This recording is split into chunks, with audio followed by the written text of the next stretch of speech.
That's what this new knowledge that's coming this year. I predicted that. Well, I didn't predict it. I just told what the lady told me. And this alignment about Regulus. So when did she say that would be? When did she say that would be? Well, she didn't tell me when it would be. What she told me, she said, pay attention. She just leaned over to me with this beautiful smile.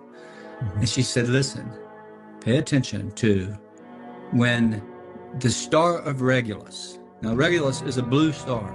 It's blue. When you look at it, it's blue. The most powerful in the sky. Yeah.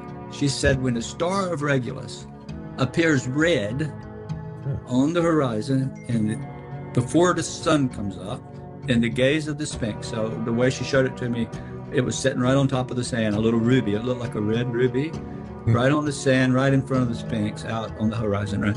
She said, when that happens, that will usher in or mark a new knowledge to humanity. In other words, an awakening, I guess. The same thing that's happening now.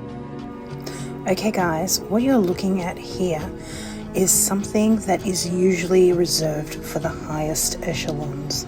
So high that I don't even know anyone who actually has this information. And it's completely possible that this knowledge has been completely lost to time. It's only recently that we actually created technology to actually document this information. And because I have a particular skill set, I was divinely guided to find it. So what we are looking at is a nebula. This nebula is the blueprint of creation, mythology, religion, and esoteric knowledge, where everything originated from, the Sophia. I've actually written a whole book about this, which is one of 3 books that I've actually been divinely guided to write from source, about source. This information is from my 3rd book, and I will be releasing this book first because it's extremely relevant now, and I have been given many signs that I need to start talking about it.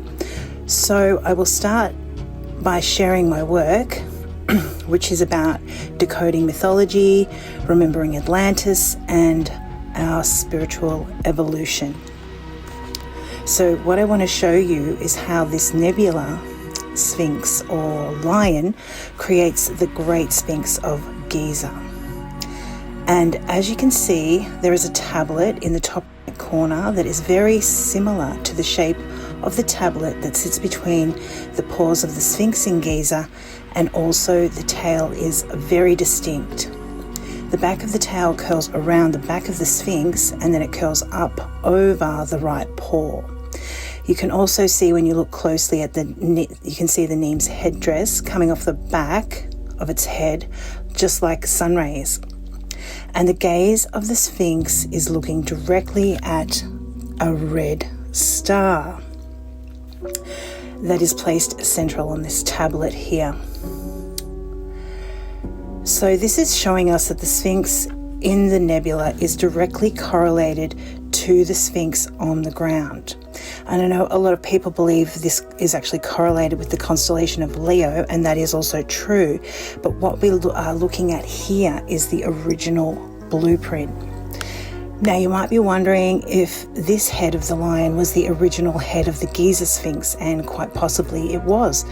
We also have this Sphinx that was recently unearthed in Tula, Hidalgo in Mexico from a pre-pharaonic civilization, where some of these unearthed artifacts have been carbon dated to 40,000 years old.